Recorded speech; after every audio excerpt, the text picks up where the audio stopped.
Meu boa tarde aí para todos. Hoje é dia 6 de agosto de 2010, sexta-feira. O verbete é 1652. 4 páginas, 40 elogios e 12 máximos. O tema é espólio autorrevezador. A especialidade, autorrevezamentologia. Definição.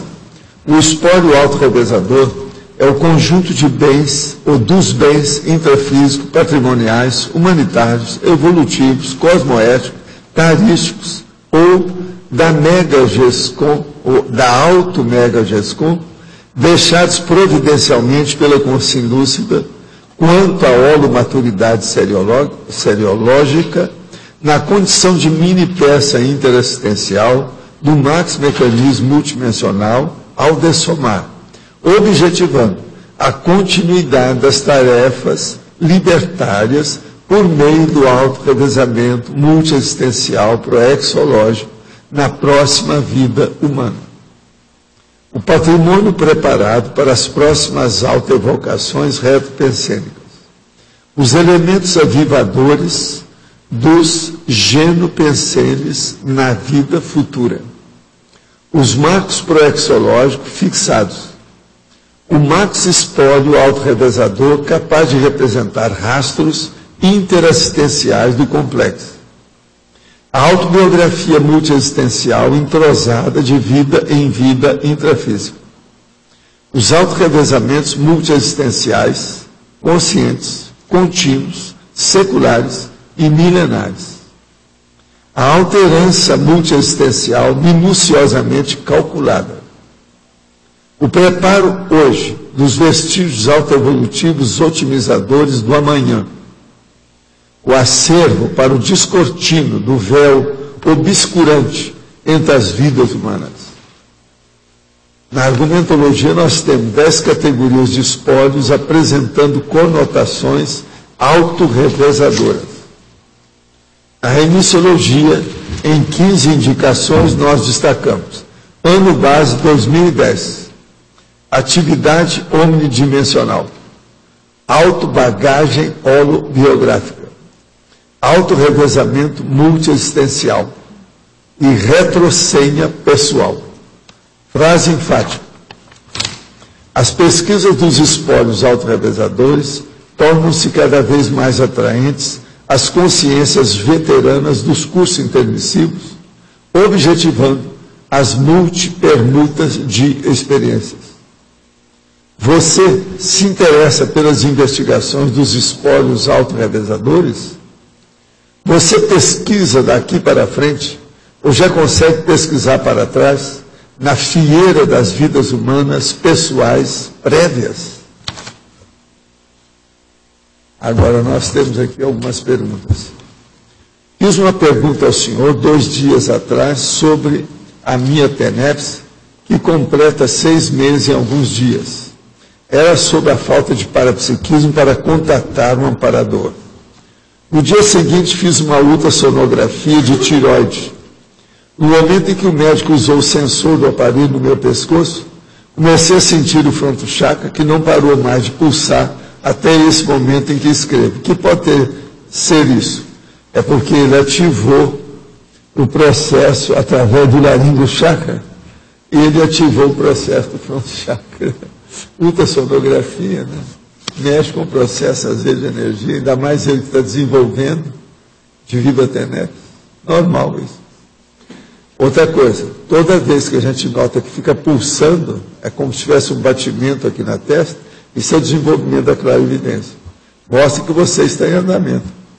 É positivo, não tem nada negativo. Se o mental soma é o corpo lógico, o corpo da razão, e o psicossoma é o corpo das emoções, em uma projeção do mental soma, a consciência não tem emoções, o mental soma não é capaz de sentir felicidade ou amor por si só. Ao longo da evolução, a consciência tende a se tornar razão em sua totalidade e as emoções passam a perder o seu valor. O que acontece com as emoções positivas? O que acontece com o amor e a felicidade? A primeira coisa que você tem que entender é o seguinte: emoções, antes de mais nada, o que acontece com a maioria do bicho homem é mais um processo instintual, é de instinto. Então isso tem que acabar, que é a parte animal do homem. O mental soma é o paracorpo do discernimento. Então é discernimento.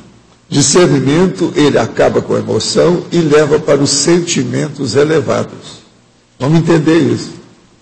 Então, ele sente o processo de bem-estar, que é a mega euforização, a felicidade, muito maior do que através da emoção. Agora, durante o processo da evolução, e problema, por exemplo, da pessoa se projetar, o ideal é não ter emoção nenhuma. Ela ter uma qualidade de equilíbrio total nas coisas que ela faz. Isso é que é o ideal. É o que ajuda mais no problema de projeção, de parapsiquismo, de experiência.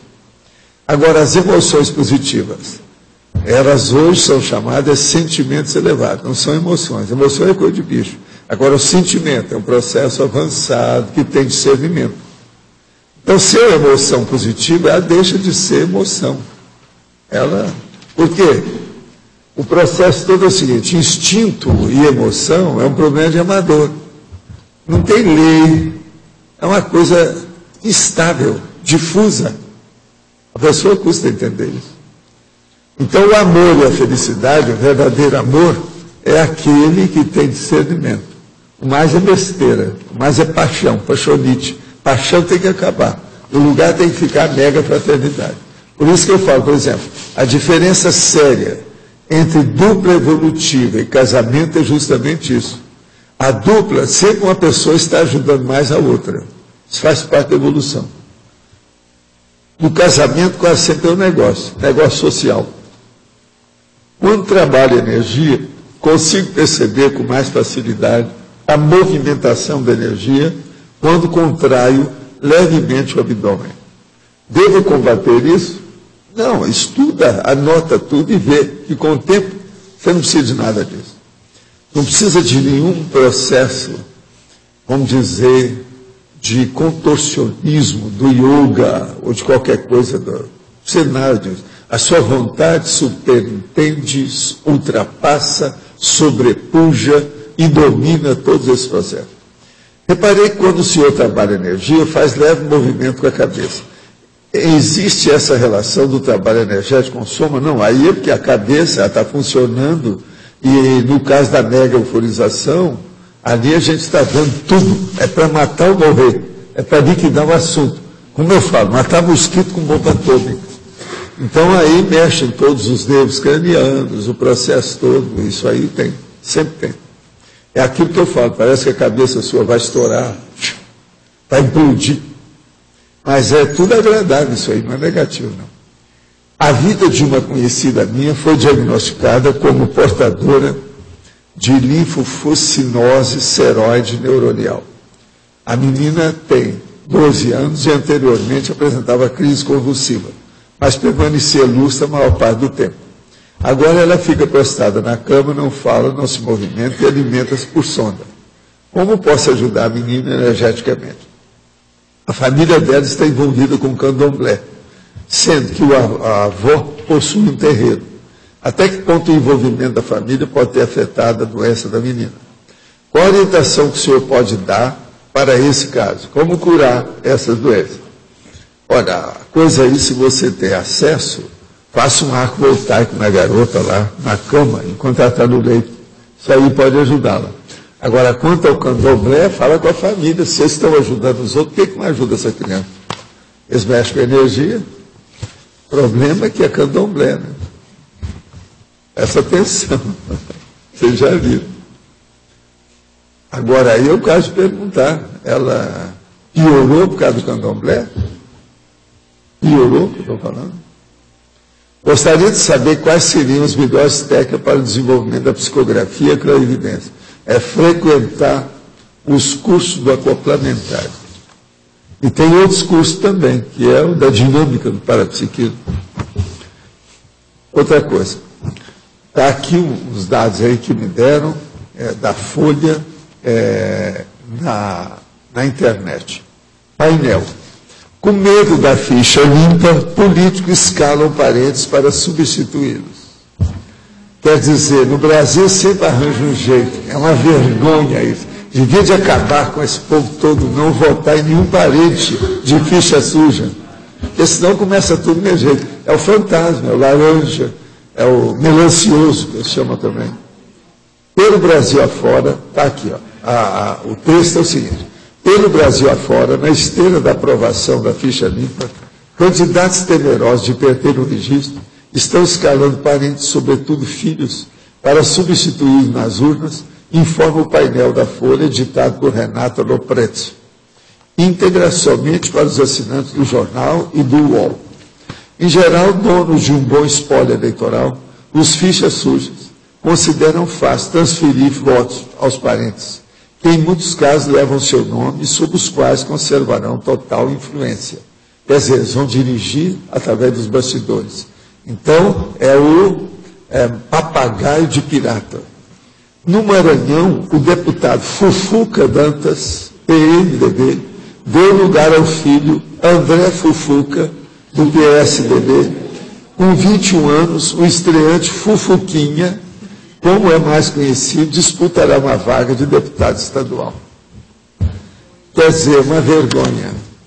Veja, os fufucas da vida têm que dar um jeito nesse povo, acabar com isso.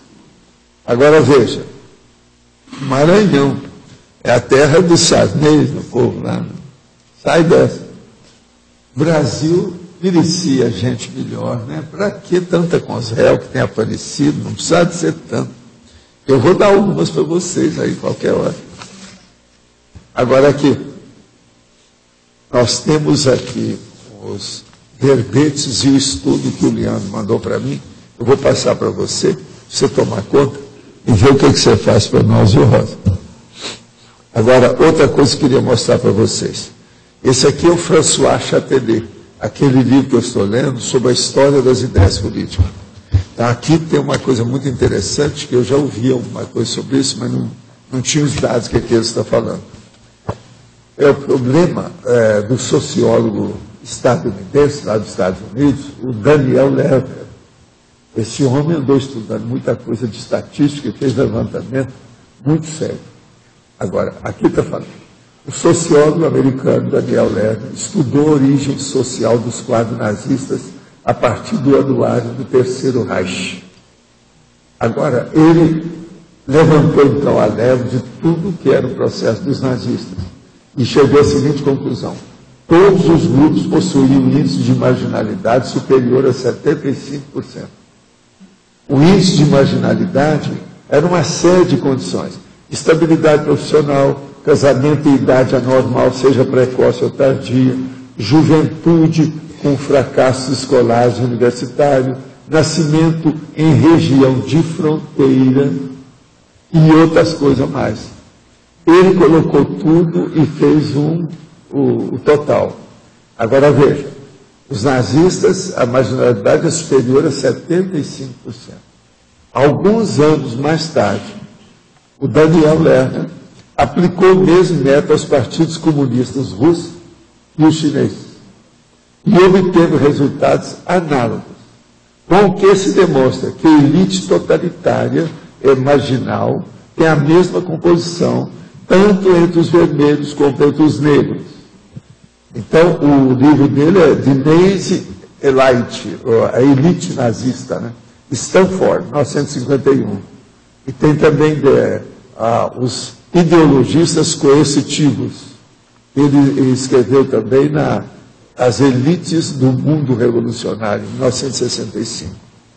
Isso é uma coisa seríssima. Então, a tendência, por exemplo, do Brasil, vocês olham, o Lula, ele até um certo ponto é marginal, que é justamente a parte de não ter estudado, de dar o contra na educação, entendendo? É o processo. Precisa examinar se essa candidata dele também não é a mesma coisa. Tudo é o povo do totalitarismo. Por exemplo, ver o que houve com Fidel Castro, é a mesma situação. Entendeu? O Chaves, esse negócio todo dele, o Chaves disse que foi um bom aluno, quer dizer, é um negócio para se estudar. Agora, isso, gente, é terrível. Mais de 75% do povo é marginal. Por isso que cria a ditadura. Toda ditadura nasce por aí. Agora, precisa de estudar mais, por exemplo, Getúlio Vargas. É a opção desse povo. É isso aí que o doutor, o meu chefe lá, o Célio lá, do psicógrafo, estudava. Entendeu, né? O doutor Alberto. Negócio sério. Agora o Lerner, esse cara, Daniel Lerner, que é o nome dele. Isso aí é um negócio. Agora veja, os americanos não entraram muito nisso. Porque se entrar, eles vão ver que lá tem uma certa ditadura, né? A ditadura do Pentágono, aquela coisa, esse processo de Washington. Eles não querem entrar muito nisso. Olha lá o que aconteceu na época do senador lá, anticomunista, a situação toda que teve. Terrível. Dos nazistas, eu já li que eles recrutavam esses marginais de propósito, com intenção. Eu já li isso. Como é que é? Eles recrutavam marginais, os nazistas, de propósito, com intenção, porque eles eram mais combativos. E o exército americano também, eles estão recrutando muita gente marginal lá dos grotões, que estão sem dinheiro. Sobre isso eu já escrevi, né? É a turma do jiu-jitsu, que é uma pessoa que não seja muito inteligente para praticar o jiu-jitsu. Na guerra também eles acham que tem gente que... Fizeram até reportagem sobre isso tudo. Eu já escrevi sobre isso.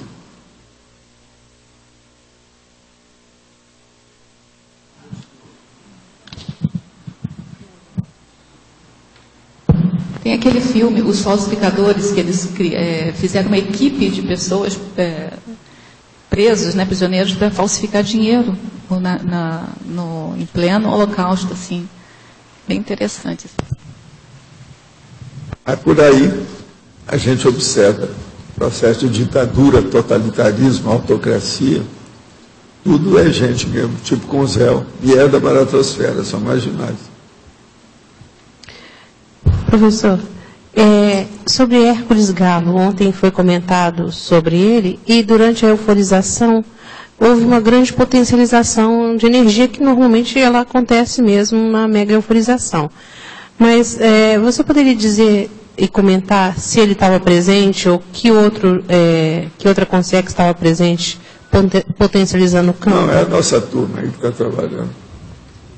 Agora, ó, aqui eles têm assim um padrão alto, elevado, dentro da mega euforização. Hoje eles já assentaram isso aqui, porque o campo está bem dominado por eles. Agora, as pessoas mostram a instabilidade, sobe e desce, há uma curva alterada nisso, divide a pessoa. Mas o campo ele está firme o tempo todo. Entende? Agora, as percepções da pessoa mudam. Então, conforme o dia, a pessoa acha que está mais. Conforme o dia está menos. É do processo de percepção dela. A condição física, uma opção de fatores, né? Que alteram a percepção parapsíquica. E até um condicionamento, né? De achar que só vai poder fazer se tiver acoplado. Até a pessoa sentar para que as reações sejam padronizadas, nivelando por cima, quer dizer, num nível, um patamar mais alto, demora alguns anos, né? Até a pessoa dominar isso. É aquilo que a pessoa me perguntou, se eu me preparo para fazer isso. Gracinha, bonitinho. Né? Até bonitinho falando uma coisa. Né? Você está falando minhas coisas de 1950. Tem só 60 anos de praia depois disso. Em 1950 eu me preparava para... Eu tinha 18 anos, 17 anos, 16 anos, já participava da sessão de materialização de efeito físico, lá na Casa de Cinza. Então tinha que preparar na quarta-feira, porque eu trabalhava demais. Tem uma outra questão. Na escala evolutiva, o Hércules ocupa que pontuação na escala? Isso eu não sei, vamos perguntar para ele, né? Tá, eu achei que você soubesse. Agora, só tem uma coisa que eu acho engraçado. Esse cara era italiano, lá do Rio Grande do Sul, tá certo? De base italiana. Agora, veja, o nosso amigo Moscov era de outra coisa, lá do Rio Grande do Sul também.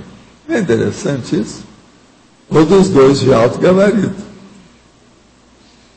Há coisa para se pensar. E de ver como é que é isso. Todos os dois dominavam bem a energia. Os dois que está falando? O outro que eu vi que tinha muita energia, que é o terceiro, é o nosso amigo, o político. Pascalini. Só aí, ó, são os 3 do Rio Grande do Sul. Pascalini eu conheci pessoalmente. O Buscov também eu conheci, tá certo? Agora, a relação, você podia detalhar a relação dos dois? Isso eu não sei, né? Não, você que falou que... Não, você é do Rio Grande do Sul. do Rio Grande. Outra coisa, o Rio Grande do Sul que é o lugar mais belicista que tem no Brasil, quer dizer, como é que esses caras nasceram lá dentro? Qual o interesse disso? Outra coisa, o Rio Grande do Sul que eu acabei de falar, o Getúlio Vargas, por exemplo, ditador do Brasil, é de lá. Brizola, que julgou o Rio de Janeiro no buraco, de lá. As coisas engraçadas nisso aí. Ou é para se estudar. Estudo. Então, mas teve um líder que era da Itália, depois foi para o Rio Grande também. Italiano também. Famoso. Esse teve uma porção que desapareceu por aí. Da Farroupilha, acho. É lógico. Hein? Garibaldi. Você está falando o Gari. Gari. Agora aqui a parafatologia, a 5ª e 6ª linha. A alternância multiexistencial minuciosamente calculada. Como é que é? Você está calculando bem a sua? Agora, eu queria Olha saber... lá, hein? Tem que esquecer a Itália. A próxima, não pode pensar na Itália. No teu caso, como que acontece isso? No meu caso? Agora, minuciosamente calculado. Eu estou fazendo o que eu posso. É que eu já mostrei até entrelinhamento, eu já falei para vocês. Eu estou fazendo uma opção de cápsula do tempo, de tudo quanto é jeito. Local, ideia, pessoas, nomes. Mas tudo eu tenho. Para ela ser minuciosamente calculada, é só intermissivista, né? Agora o processo é... Agora é assim mesmo com começa por isso gabarito. Aqui. Quer dizer, calculada já para outras... isso é calculada para outras vidas também. Para a próxima.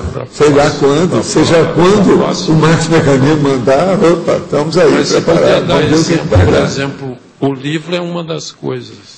Por isso que eu quero terminar tudo em paz com vocês. Vocês estão perdoados até o ano 3000. Agora, esse ano 3000 é muito bem bolado, se você for pensar. Sei lá quanto que eu vou renascer, eu envolvi vocês, seja o que for, a data que for, vocês estão envolvidos. Você está entendendo? Ninguém pode reclamar nada. Eu estou saindo em paz. E outra coisa, hoje eu estou com meu uniforme de inverno. A gente estava a 1 grau durante horas de madrugada. Eu tive que sair para ver umas coisas, etc. E depois tive que sair e ficar ao ar livre. Então eu falei assim, o jeito é pegar minha capa. Fui lá, desencravei, fiz exumação da capa, entrei dentro dela. E eu estou aqui com a capa total. Essa capa eu estava esperando a Ani para mostrar para ela que eu estou usando, que foi ela que me deu faz muito tempo. Agora, o que se passa? Essa é Calvin Klein. É considerada a maior que tem. Realmente ela é boa. E eu estou com ela completa. Ou seja, tem um negócio por dentro que me coloca, esquenta na hora. Eu estou sentindo calor. Entendeu? Mas é que faz tanto dia que eu não sentia calor, que eu estou até gostando. O negócio é ficar para ver como é que fica. Só a última coisa. Agora, o Everton, você vai sentar aqui perto? Aí eu quero te fazer uma perguntinha. A última coisa, isso que eu falei é todo o espólio da taxologia. No teu caso, por exemplo, entrou tudo aqui esses 10 aí da taxologia no autorrevezamento. Isso aí é para a gente começar. Eu coloquei 10. Eu faço tudo que eu tenho, talvez eu tenha até mais do que isso aqui. Eu vejo tudo. Sabe por quê? Eu comecei a pensar no autorrevezamento muito jovem. Então isso influi muitas coisas. A gente faz muitas décadas. Isso influi demais no processo. Pensa nisso. Mas no teu caso... Você já pensou? Eu, há meio século, penso na próxima vida. Como é que fica isso? Só no Instituto, desde o primeiro ano lá do Instituto, eu comecei a falar no preparo da próxima vida, que era no curso avançado que eu dava. E eu dei isso lá durante 15 anos em seguida. A Marina sabe disso, ela estava lá no primeiro curso. Ela sabe como é que é. Mas isso aqui pode ter N itens. Aqui são 10 os principais. Pode ter um monte de coisa, né? No teu caso, por exemplo. Pode. Aí depende do que é, né? Uma outra coisa séria para a gente ver a próxima vida, eu acho que é um elemento que nenhum de vocês deve esquecer. É a geopolítica. Quer dizer, a geografia política. O que acontece hoje, o que vai acontecer amanhã. A geografia política. Eu acho seríssimo isso aí. Como? As inter-relações que tem do processo, você não sabe onde é que você vai renascer. Então, e a forma, a holopensêmica? Você tem que tirar partido daquilo que você já fez. Por isso que eu digo para vocês, não faça nada visando só essa vida, não. Faça visando as próximas vidas. Você nunca sabe o que você vai fazer. Então, tem uma visão cosmovisual, cosmovisiológica, grande. Pensa no assunto. Não fique com, vamos dizer, pensamento de passarinho. Não é isso? Coisinha, cérebro de minhoca. A gente tem que pensar grande, ter uma visão panorâmica da coisa. Mas, chefe, tem uma coisa que eu queria te perguntar. E as coisas foram passando. O que deu com o homem do suporte da televisão no banheiro? Você está com ele? Está lá no carro? O que é que você está esperando?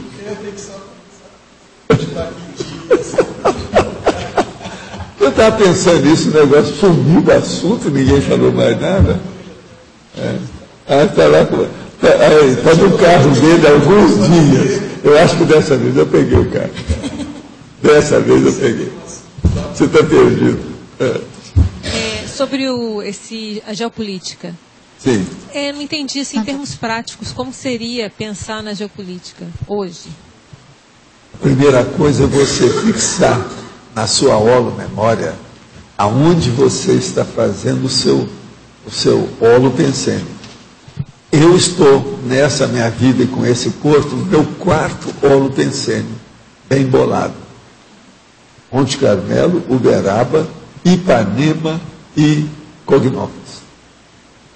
Bem claro. Tem por onde fugir. Você está entendendo? Então são 4 bem definidos. Fora o resto de outras vidas, etc. Mas nessa vida, esses 4 eu sei. Agora, eu levo isso muito em consideração. A hora, por exemplo, que eu descobri aquela árvore que eu lembrava, cheguei lá e vi a árvore. A terceira vida que eu vi a árvore. Quer dizer, um negócio sério. E ela foi embora. Então eu já risquei do mapa.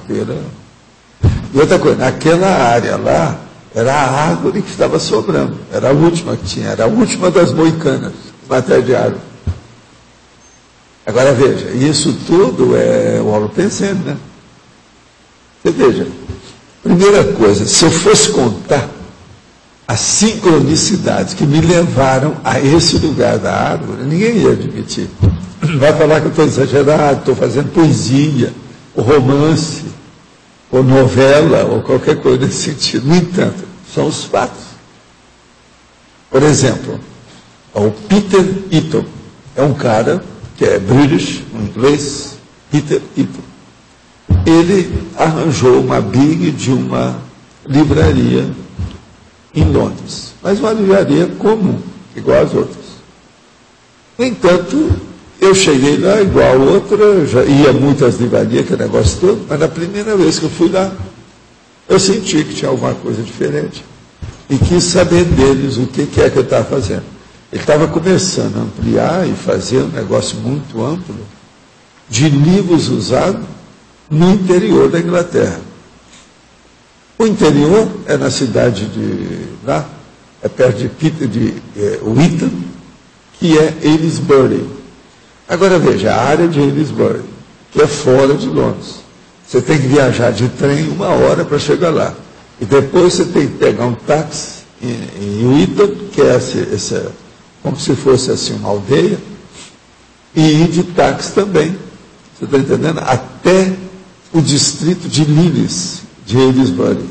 Nesse distrito é que havia o convento de freiras, aonde ele pegou todo aquele convento, o que havia no material, e colocou todos os livros que ele comprou no mundo inteiro e mandava para lá, livro usado. Agora, ali tem 25 quartos, abarrotados de livro. Agora veja, ninguém me falou, ninguém disse nada para mim, fisicamente. Só eu que tive inspiração de saber, então eu falei assim, olha, vocês estão vendo que eu me interesso muito por livro, pago tudo na hora, a situação toda. Eu queria saber o que é que o Peter Lipton faz com outros livros, outras coisas. Eu falei assim, olha, para o senhor, nós vamos dar o endereço e vamos receber o senhor. O senhor vai aonde nós temos o grande arquivo, o grande armazém, aonde nós guardamos esse material todo. Então foi assim que eu fui e cheguei lá para ver o processo de Aylesbury. Por exemplo, o Antônio esteve comigo uma vez lá. Algumas pessoas eu levei lá para ver como é que era. Agora, por exemplo, começa embaixo, logo que você vai entrando, já tem um umbigo do salão das obras raras. São caríssimos. Tem coisa de milhares de libras esterlinas, de pounds, cada livro. Tem tudo que você pensar, mas muito material. Agora, com o passar do tempo, eu fiquei amigo do povo. A dona que tomava conta de lá ficou muito minha amiga, etc. Então eu comecei a ver como é que era a casa. E outra coisa, lá eles tinham os cachorrinhos que tinha porta de baixo para o cachorrinho sair, ir para o quintal, tornar a entrar. Então ele entra e sai, sabe? Dentro do processo. Outra coisa, tem jardim de inverno para tomar chá, tipo inglês. Eu mesmo tomei chá com a turma lá, tudo da casa, você está entendendo? Agora, outra coisa, eu chegava lá, eles faziam um desconto para mim e mandava tudo para o Brasil. Tudo sobre registro, coisa muito séria. Agora, então, você veja bem. Foi aí que eu falei assim, gente, eu vim aqui, não existe coincidência. Tudo tem sua razão de ser. Eu vou sondar essa área. Então, o que eu fazia? Eu ia para lá um pouco antes, até deles abrirem, porque conforme o dia, a estação do ano, lá abria mais ou menos 10 horas da manhã, 11 horas, dependia da situação. Devido ao problema de frio, alterações da estação, o sazonal. Agora, com isso, então, eu ia mais cedo. Então, uma delas, eu fui mais cedo e comecei a sondar o ambiente. Eu falei assim, eu conheço isso aqui. Aí o negócio começou a mudar tudo quando eu fui, me encaminhei e descobri a árvore no meio. Porque lá tem um monte, aquelas árvores, coisa antiga. Você sabe que a Inglaterra, eles gostam daquelas árvores que os galhos vêm até o chão, né? Você custa entrar para chegar no tronco da árvore. Aquilo tudo vem como se fosse assim, mãos, ou a mãe, né, que está pegando os filhos. As árvores são todas acolhedoras, grandonas, imensas, grandonas. Agora, foi nessa então que eu descobri. Aí eu fui falar com eles, eles falaram que a árvore realmente era muito antiga, que na Inglaterra era das árvores mais antigas que tinha lá, que eles conheciam. O negócio todo conservado daquele jeito. Agora, foi aí então que junto da árvore, como eu fui lá muitas vezes, eu visitava a árvore. Aí é que eu vi que era a terceira vez que eu conhecia aquela árvore, assim, que tive contato com a árvore. Terceiro corpo meu, diferente. Agora, isso me deu uma força enorme para pensar em tudo que eu estava fazendo. É aí que eu falo o negócio da geopolítica, a condição de vida, o quê?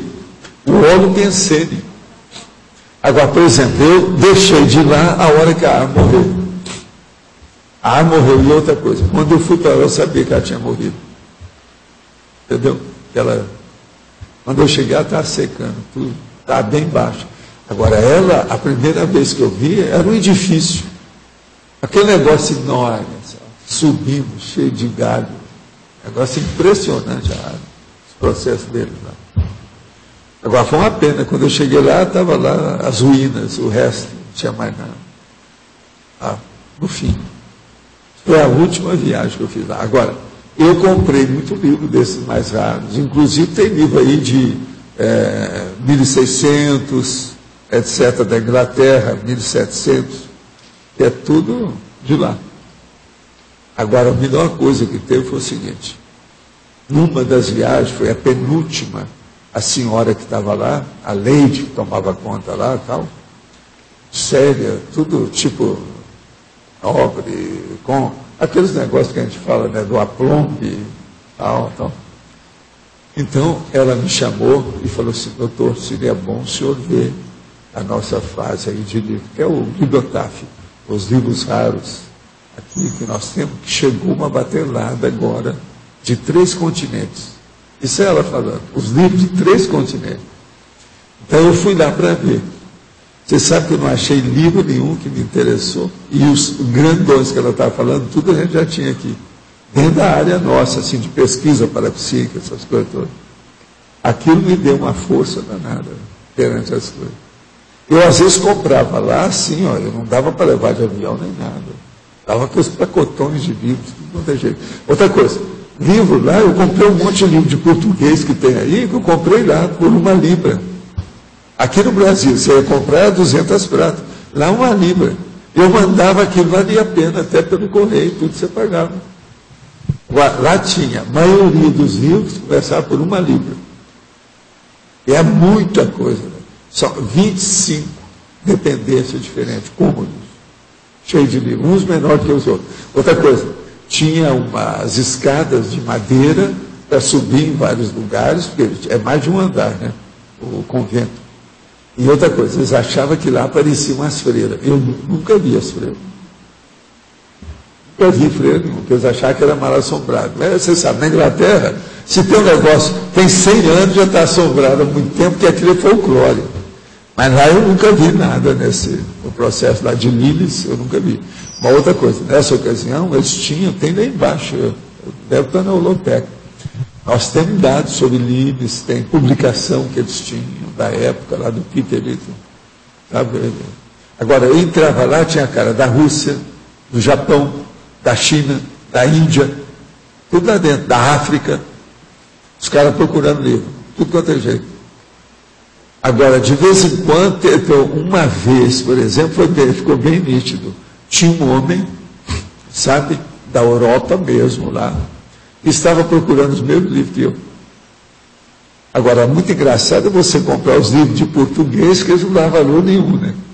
Dicionário, aquele dicionário é um grande, a opção desse aí que eu comprei lá, por 1 libra. Aqui no Brasil é muito mais dinheiro. Isso aqui é engraçado, hein? É isso que eu estou falando. Tudo, ó. Aqui, ó. Pelo focinho. Cheirando, igual cachorro. A gente acaba chegando lá. Agora, aquilo é impressionante. E no fim, eles ficaram... Sabe que eu nunca vi esse Peter Little. Ele vivia viajando, o dono, o chefão. Eu tinha mais contato aí com a senhora. Com o tempo, eu nem ia mais lá a Londres, na livraria deles. Eu ia direto já para Lisboa. Sabe?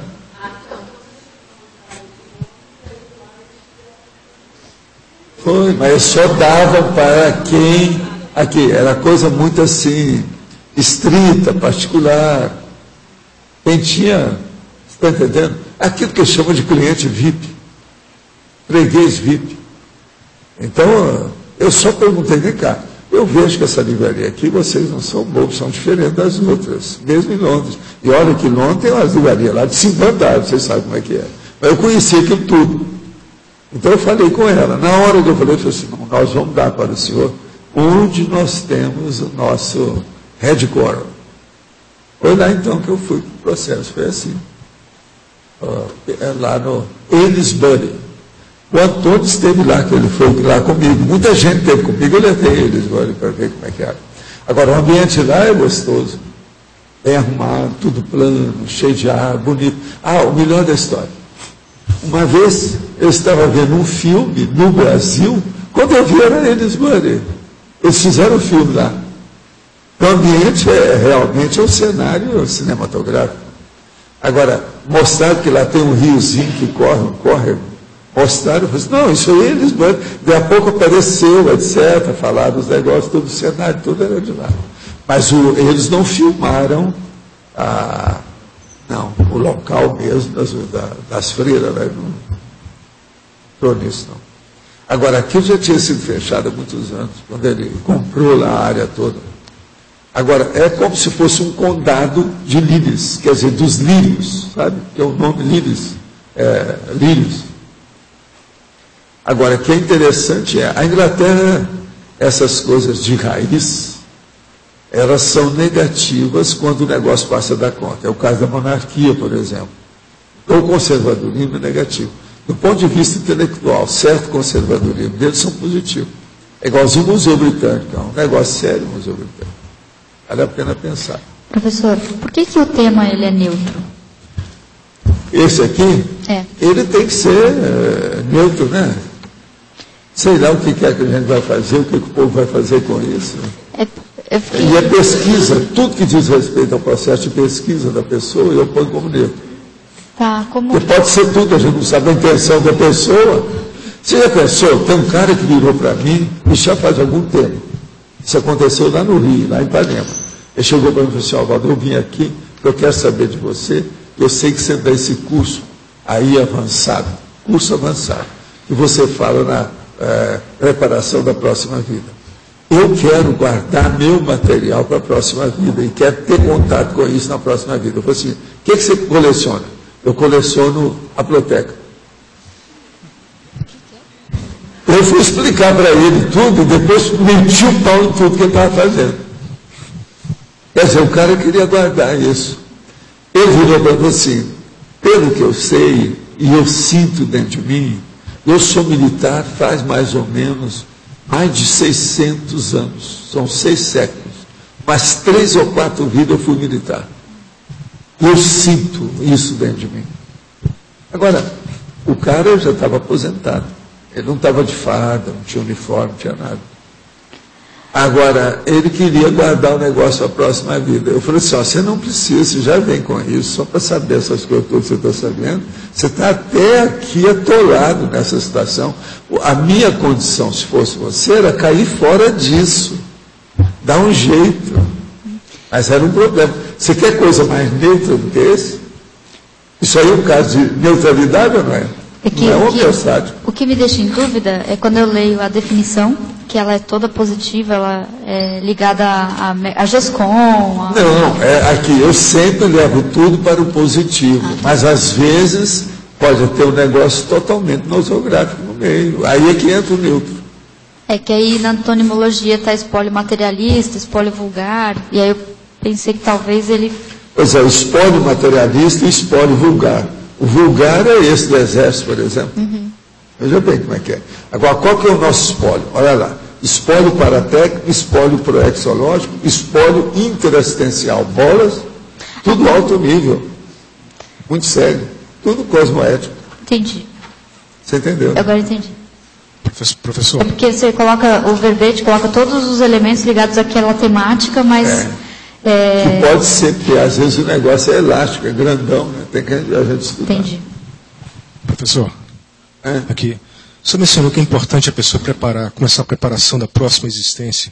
Só que, no entanto, eu gostaria de saber, por exemplo, no seu caso, o que o senhor está fazendo de diferente, usando os seus aportes e os recursos que o senhor tem para praticar assistência interconsciencial, que o senhor não faria se não estivesse se preparando para a próxima vida? O que o senhor faria diferente?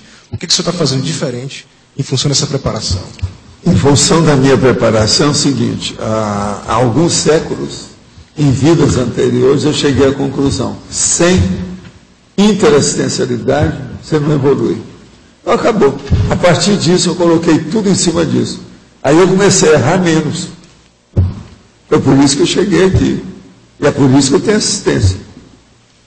Querendo ou não, eu sou obrigado a reconhecer que eu tenho assistência. Não dá para esconder isso. Então, essa assistência nasceu de onde? Isso não nasce por geração espontânea. Não tem isso. É porque a gente construiu. Agora, a construção que eu sei das minhas recordações, retrocognições, é de vida interassistencialidade. Agora, por exemplo, durante algumas vidas, eu tenho certeza disso e lembro de muita coisa, aí é que entra o processo do Zéfiro, porque eu coordenava tudo para ter uma visão de conjunto de várias vidas simultâneas.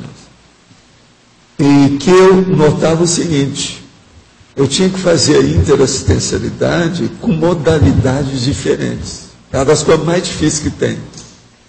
Hoje, eu já não preciso mais disso. Então, por exemplo, as minhas vidas durante alguns séculos era só de infiltrado. Aquilo não era o que eu queria. Mas era obrigado para repor as condições, interprisão grupo kármica, reajustar meus compromissos, meu destino. Entende? Por exemplo, a coisa mais séria que me deu mais força, que foi o fim também, foi a hora que eu entrei na Igreja Católica, no fim, e que ajudei o processo para não haver a guerra lá na Europa. Se eu não tivesse sido o frade lá na ocasião, eu estava perdido. Eu não teria autoridade para fazer aquilo. Aí eles iam matar todo mundo. Ia ser um morcinho danado. Entende? Então aquilo me ajudou. Agora veja, ali eu era infiltrado. Eu não queria nada. A Igreja Católica, já em vidas anteriores, eu já combatia e eles já tinham me matado. Aqui, só uma pessoa besta que já foi sacrificado pela Igreja Católica, na outra vida vai voltar para a igreja. Então eu precisava de ter muita vivacidade para chegar nisso. Eu só cheguei também no fim da minha vida, né? Eu vi que não tinha outra saída. Até um certo ponto, mas uma mini peça de pobre, né? Ainda estava faltava muito autoconsciência do processo. Essa minha autoconsciência, que eu tenho hoje um pouquinho maior de cosmovisão, isso foi através dessas conquistas, né? Pouco a pouco. Era o jeito. Assim, de pobre para você, né? Assim, porque para a gente é assim, de nível, mas era de pobre. De abrir mão de si mesmo bem avançado. Outra coisa, aquele negócio que eu tinha feito um big do livro durante muitos anos. Então, meu amigo me chamou, que ele era ligado ao processo da monarquia, e me deixou com as crianças. Ele pegou o original e queimou tudo. E eu não tinha cópia daquilo. Você está entendendo? Aquilo tudo é burrice. Olha a minha burrice. Como é que é?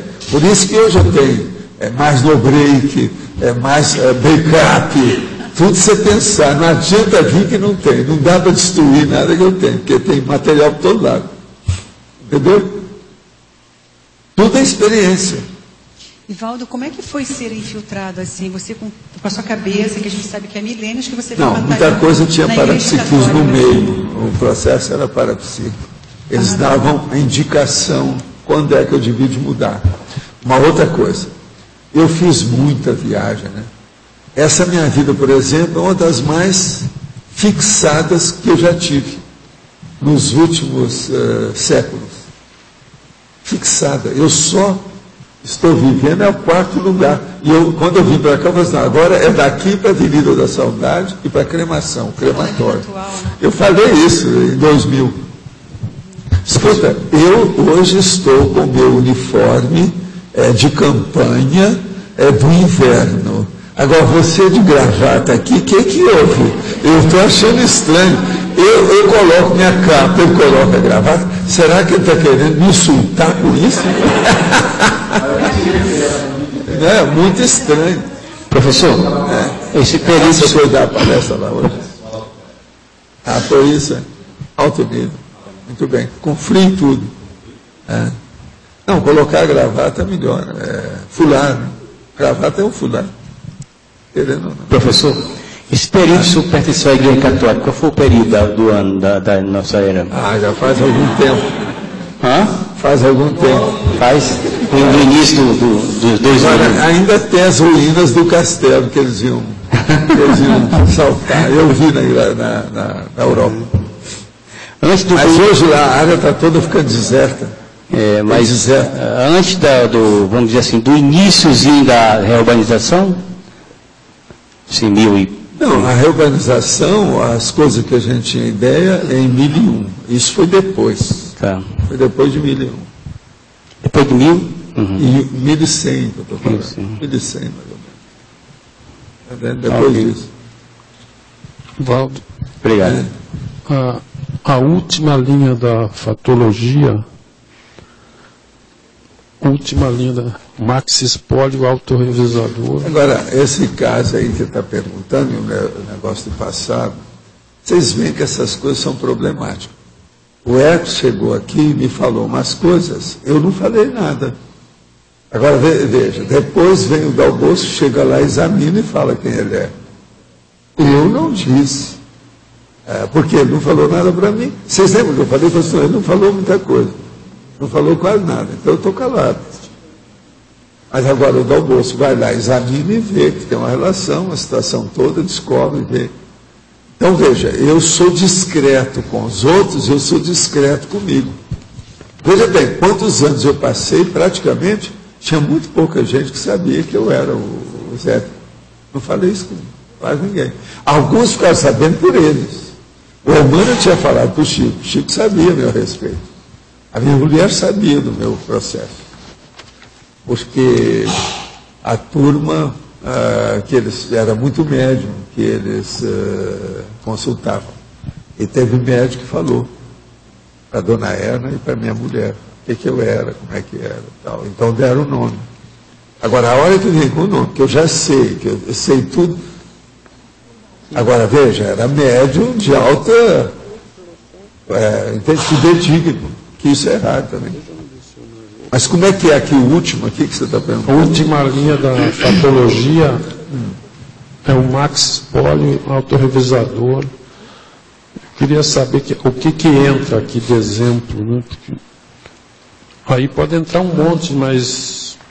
o Max Espólio, autorrevisador, a coisa mais séria que tem mesmo, no caso nosso, é a Mega Gescona. É a Mega do complexo, né? Que aí tem que entrar a GESCOM principal, a gestação consciencial principal, e também o complexo, né? Para coroar a sua programação existencial. E faz um link com o complexo. Né? Faz. Coisa do... Faz. Não há dúvida que é isso. Professor, voltando à mesma questão, isso foi próximo ao período dos cátaros? Não, tem nada a ver, não. Tem uma relação. Nada a ver. Tem alguma relação, sim, por causa da época, o povo, as coisas nesse sentido. Agora, o caso é que é um acontecimento assim isolado, e que praticamente depois foi até abafado, não apareceu nada, porque entrava a Igreja Católica, você sabe, a Igreja Católica é que esconde mais as coisas. Verdade. Então, isso tudo foi abafado. E outra coisa também, perdeu a importância porque não houve guerra. A gente esfriou o processo da guerra. Se acabou a guerra, não fica nada na história. Murchou. Isso aí é o que eles falam lá no cinema e na televisão. Se você escrever uma novela em que tudo é feliz, ninguém assiste. Então, eles fazem a mesma coisa na questão. Tem que ter chuva de ação, morte, sangue, tiro, guerra. É uma vergonha isso. Então, os bichos ainda estão mandando. Já vira a mídia, né? Na plateia e no palco. Ainda tem muito animal, muito bicho. Bicho homem, animal humano. A gente tira pela mídia, né? Quando é uma coisa... Não é isso. Você pega e liga a televisão e vai passando os canais. Eu garanto para você que vai ter tiro e explosão em algum que você passar. Exatamente. Qualquer hora do dia. E tem audiência, viu? Qualquer hora do dia. É uma vergonha isso tudo. Agora, outra coisa que tem, mulher pelada. Isso é batata também. Tem que ter alguma coisa. Então, veja, isso é o nível que nós ainda estamos. Pelo menos é melhor do que tiro, né? Quer dizer, menos pior, né? Quase sempre é devido à mulher pelada que tem os tiros. É devido à mulher pelada que tem as explosões. Helena de Troia Lembre-se, uma guerra, quantas guerras já existiram devido à mulher? O negócio é terrível. Agora, uma mulher pelada piora tudo. Mulher nua, pronto. Desencadeia a guerra. O negócio é sério. O negócio não é fácil, não. Agora, tudo é um processo de sedução, força presencial, energia, o processo de sexo chakra. É um troço terrível isso, se a gente pensar. Agora, hoje, eles aperfeiçoaram demais o processo da sedução. Eles pegam aquela mulher que ela é feia em si, faz uma produção, a mulher vira o maior sol da galáxia. É uma coisa impressionante o processo de produção. Agora, eu vi isso em Hollywood e ficava besta. Você não dava mínimo valor para certa pessoa. Na hora que ela aparecia, bola, mas que coisa. Aí vinha o diretor e mostrava, não, olha, faça esse gesto, faz aquele, olha o olhar, olha a posição. Porque isso aí é que incrementa a energia da pessoa. Porque não adianta nada, se uma pessoa tem muita energia, se ela não tem. A comunicação, entende o que quer dizer? Só a energia em si ainda não dá para ampliar a força presencial da pessoa, não. Tem aquilo que você fala da mulher que é vistosa, né? Pois é, não, a mulher vistosa às vezes é muito mais séria do que aquela de fechar o comércio, aquela que perturba, é a chamada uma beleza perturbadora, que faz mal. E outra coisa, tem mulher que perturba homens e mulheres e homossexuais, todo mundo. Todo mundo fica perturbado com ela. Agora, melhor, os cachorros, gato. Não, é a derrubadora da humanidade e das parapopulações. Agora, você veja, uma coisa muito séria. Uma vez eu fui examinar uma mulher dessa e vi que ela tinha sido homem na última vida. Entende? Mas ela tinha um negócio que ninguém chegava perto. Eu já contei para vocês isso aí. Isso foi lá em Uberaba. Ela tinha um processo de mau cheiro. Ah, você já contou. E não era hálito, não. O processo era interno. Então, a própria condição dela. A mulher era fulgurante. Nos bailes que haviam, sabe, no Uberaba Tênis Clube, eles arranjaram até um nome para ela, tão bonito que era, mas ninguém ficava com ela. De jeito, ela não tinha namorado, não ficava. Agora, tem certas doenças que dão o mau cheiro, você está entendendo? O processo de câncer, por exemplo, a hanseníase dá. Eu tratei de gente assim. Às vezes. Agora, nessa ocasião, eu era muito bom de cheiro, porque foi antes do meu acidente. Eu senti, era um nariz de geladeira, aquele nariz de ferro, chama, né? De geladeira, que chupa tudo quanto é cheiro. Então, eu diagnosticava à distância. Não, isso aí é isso. E o negócio é sério. O processo da osmia pode dar muita coisa dentro da semiologia. Agora, esse caso dessa moça, ela era, plasticamente falando, perfeita. Mulher alta, tudo, tipo Hollywood, mas impressionante. Dançava muito bem, tinha uma boa, mas nada dava certo com ela, ninguém ficava muito tempo. Agora, por causa do quê? Cheiro. Apenas o CC. Eles chamavam de CC, né? Que é o cheiro de corpo que eles chamavam. Agora, isso é uma coisa impressionante, você pensar. Agora, o povo não admitia muito essas condições. Agora, eu fiz experiência depois, fui conversar com todo mundo que tinha namorado ela por uma noite. Namorado por uma noite, quer dizer, durante o baile, uma coisa qualquer, e ficou só por isso. Não, você não dançou com ela? Dancei. Então, eu queria saber como é que foi e tal. Agora, era impressionante. Com o passar do tempo, teve uma amiga dela que veio me perguntar o que eu devia de fazer. Eu falei com ela para ir para outro lugar, mudar de cidade. Entendeu? E se tratar. E deu as indicações do que ela poderia ter. Dar um jeito naquilo. O que era. Porque senão não adiantava. Era um mulherão, como eles chamavam. Não, era um mulherão. Eles ampliavam até o nome dela. Você está entendendo? Quando a mulher ela chama, eles aumentam e passa para o ão, o nome dela. Então, o nome dela, eles já tinham aumentado o aumentativo no nome, porque ela é fora de série. Não, você está entendendo como é que é? Então, por exemplo, é um negócio que tem que pensar, mas que funciona. No caso dela, eu não posso falar aqui, porque, sei lá, né? Já faz muitos anos isso aí, mas nunca se sabe, é um problema. Paulo, mas agora no cinema está na moda essas mulheres de Hollywood, todas elas andam armadas, são lutadoras, né? Você acha que isso faz parte do processo de atração do homem se sentir atraído por esse tipo de mulher realmente? Ou é uma moda... É porque as mulheres são bobocas.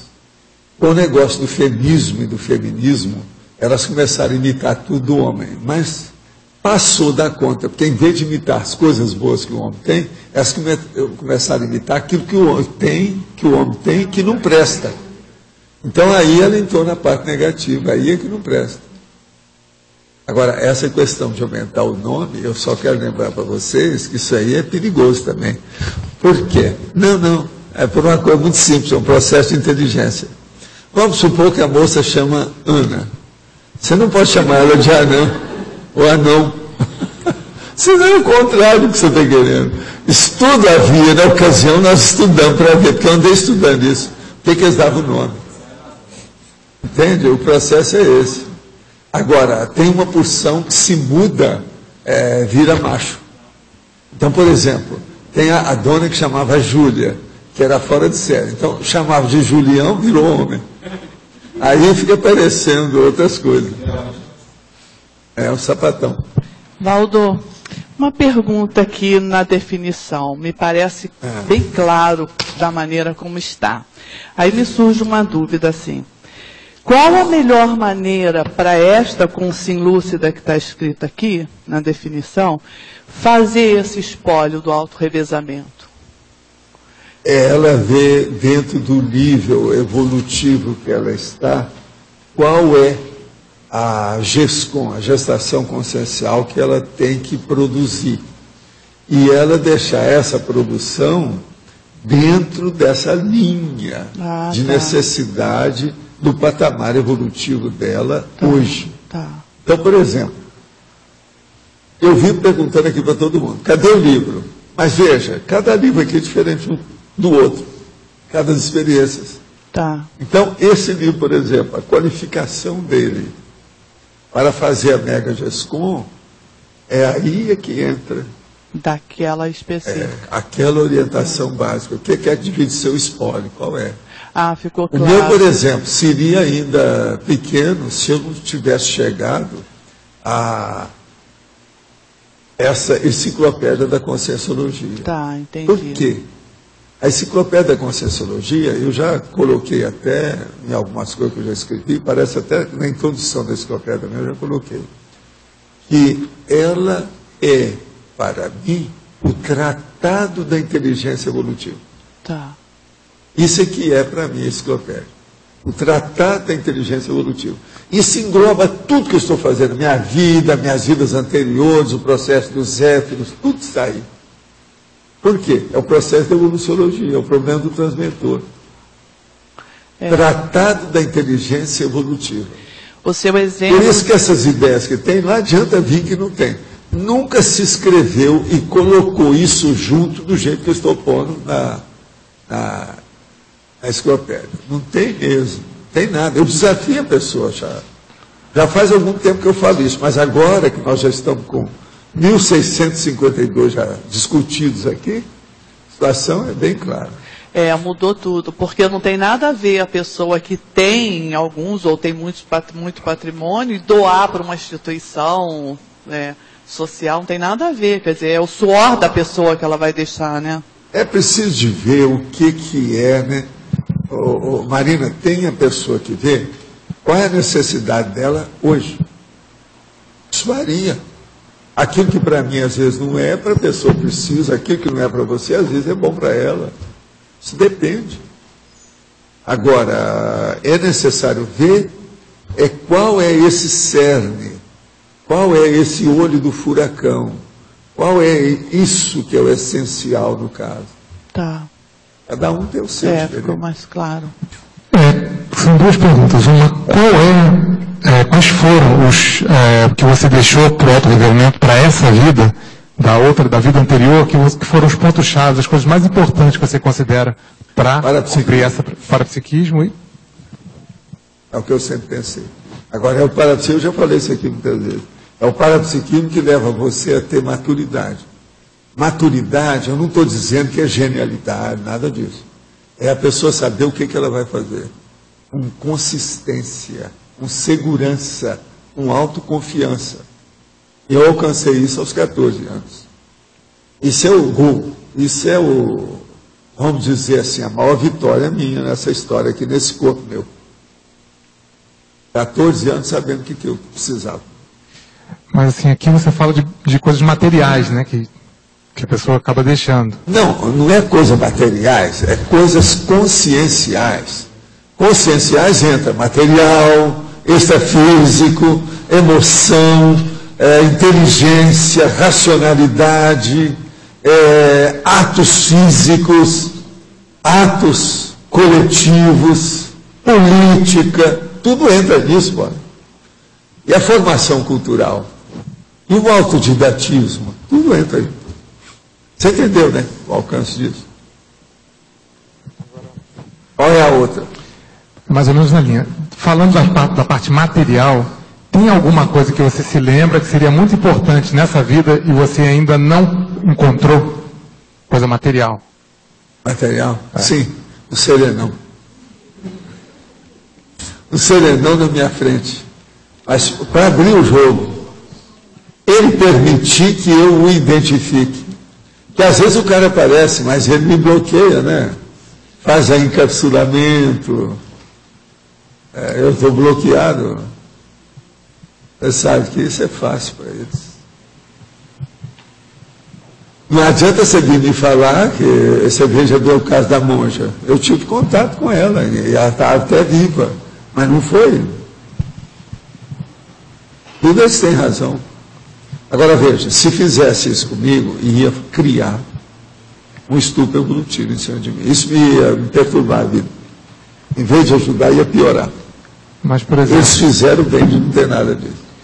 Você encontrando, você até fala nos 700 experimentos, né? Para a gente ter uma lista de perguntas já pronta, no caso de encontrar um serenão, uma consciência mais evolutiva. Intrafisicamente, vamos dizer que você encontrasse um serenão. Qual seria a diferença de perguntas? Quais seriam as perguntas? A coisa mais séria, a minha primeira pergunta seria essa. Quais foram os últimos trafares que você ficou livre? Então aí eu ia ver. Se aqueles, ele demorou e chegou no fim, eu não ia pensar naquilo. Eu ia pensar tudo antes daquilo. Que é para chegar mais depressa. Aqueles ele deixa para o fim. Se aquele problema é dele... é super inteligente a minha pergunta.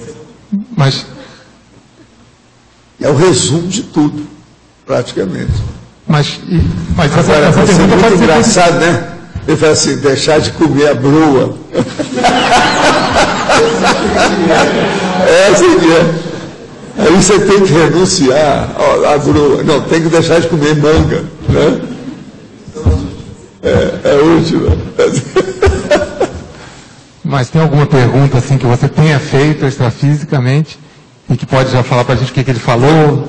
Eu geralmente evito, né? Por exemplo, com a monja, minhas perguntas, ela respondia porque sabia das minhas elucubrações, pesquisa, tudo isso. Mas eu nunca entrava para estar ciscando muitas coisas. Eu não sou bisbilhoteiro. Vamos supor, se a monja estivesse aqui sentada nessa mesa, eu não chegava e ia ver o que tinha no papel, o que está escrito, o que é isso. Isso é bisbilhotice. A gente não faz uma coisa dessa. Isso é falta de educação, começa por aí. Então, eu não sou disso. Eu não sou, você está entendendo? Do tititi. Agora não tem a nova novela que eles estão colocando de novo. Tititi é uma das coisas que mais tem aí na sociedade. Eu sou contra o tititi. Não é por aí. Mas nenhuma pergunta assim que você pode abrir, que não for fora do tititi? Pergunta sobre o quê, né? A maioria eu já estou respondendo através dos verbetes. Os verbetes são resposta para essas coisas. Pensa bem que você vai me dar razão. São ou não são? Tem processo evolutivo, é a coisa que a gente precisa. Negócio aí, pondera bem que você vai ver. Por exemplo, isso aqui, espólio autorrevezador. Você já viu essa expressão em algum lugar? Vocês nunca ouviram falar nisso? Desse jeito que está aqui, não. Então, veja, isso tudo é coisa deles, né? É o curso intermissivo. Estou falando que eu posso. Senhor Cláudio. O senhor pode comentar a exemplologia espólio autorrevezador novo? Aonde que está isso? Exemplologia, página 25. Espólio autorrevezador novo. Espólio autorrevezador novo. Isso. O da consciência iniciando os autorrevezamentos multiexistenciais.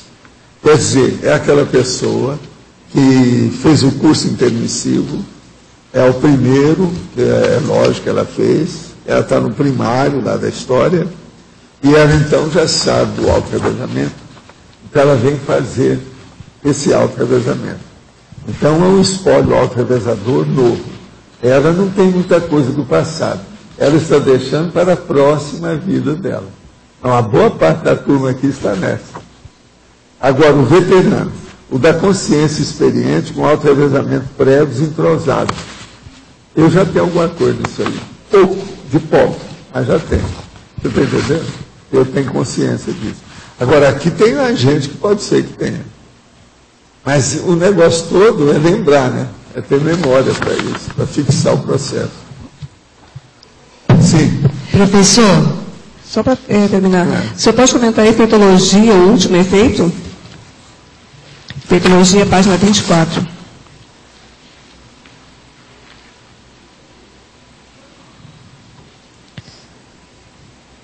O efeito halo do espólio autorrevezador pessoal. Aqui, o efeito halo do espólio autorrevezador pessoal no grupo evolutivo.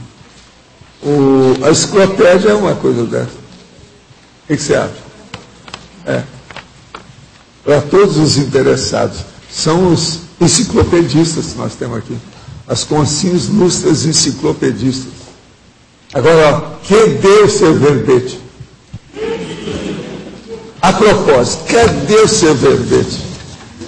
Cadê? É aquela pergunta do coloquialismo. Cadê? Quede. Posso aproveitar? O que é dele? Aonde está? Posso aproveitar para fazer a divulgação, que segunda-feira agora, às 7 horas da noite, vai começar um novo programa de Vertografia. Tá? Pois é, então preciso entrar e chamar aí o povo. Cadê os verbetes de vocês? Entrega para a Rosa. Agora, eu queria saber do senhor o seguinte, o senhor comentou hoje, antes, que fazer verbete para entrar na enciclopédia seria importante, seria bom para que... Eu queria entender isso melhor. O senhor já falou que a enciclopédia é o tratado, né, da inteligência evolutiva? Não é isso. Todo mundo que participar da enciclopédia fazendo verbete, ela está participando de uma Max Proex, que é a Proex de grupo. É nossa. Então isso é muito importante. Todos nós vamos ficar atrelados uns aos outros através da enciclopédia. Isso vai ser inevitável. Vai juntar todo mundo que é do grupo. Isso é importantíssimo. Você já pensou? Você entrou dentro de um time, querendo ou não. Um time evolutivo. Agora veja, mini peça dentro do Max Mecanismo.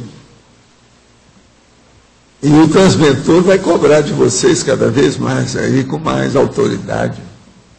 Isso é muito importante. Juntando o que você acabou de falar de exemplologia, quando você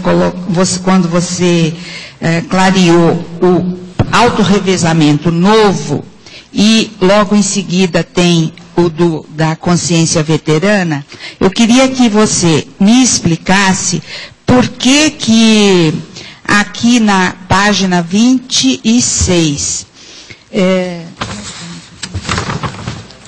na frase enfática, você faz uma afirmação de apenas as consciências veteranas. Sim. Por quê? São as veteranas que vão fazer auto-revezamento que presta, né? Sim, mas de repente, se você está colocando porque senão vai aparecer o cara da outroteca aí querendo fazer. E do curso intermissivo? Perder o canhão dele. E quando você colocou aí os cursos intermissivos? Veja bem, as pesquisas dos espólios auto-revezadores tornam-se cada vez mais atraentes às consciências veteranas dos cursos intermissivos, objetivando as multipermutas de experiências. Por quê? Vocês vão querer, você não está vendo tantas perguntas estão fazendo a respeito da meu espólio, minha situação toda, isso é permuta. A participação de vocês no processo da enciclopédia é permuta. Está a caminho. Outra coisa também, a publicação do seu livro, até um certo ponto também, está dentro desse movimento. O problema da pessoa vir para cá e participar da Cognops, isso é uma manobra da migração sociológica que também está dentro disso. Aqueles verbetes que eu já escrevi, o problema da pessoa morar aqui, etc. Pois é, radicação vitalícia na Cognópolis, o autorado conscienciológico e outros mais. Tá, então aí você quis chamar a atenção para a questão do veteranismo. Agora, Luci, pois não. Examina bem como eu sou, soco na cara e fratura exposta para falar. Com certeza. Não só as minhas, mas as de vocês, quando eu posso. As minhas, quando eu posso. Do transmentor, quando eu posso. Da monja, quando eu posso. Tudo teu, quando eu posso. Agora, veja, mas eu falo. Sim. Eu exponho. Está esclarecendo. Mostro. Nas vidas anteriores, isso é muito mais difícil. E de repente, para a gente aceitar isso também, antigamente era mais difícil. Não era só difícil, as comunicações eram difíceis. Eu não lembro nunca de ter reunido o povo que nós temos aqui hoje.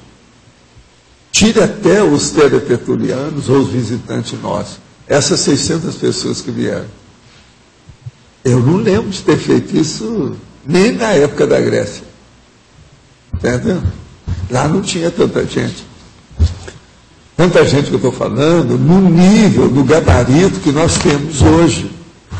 E vocês já debatem o que é o processo de evolução, de cosmoética.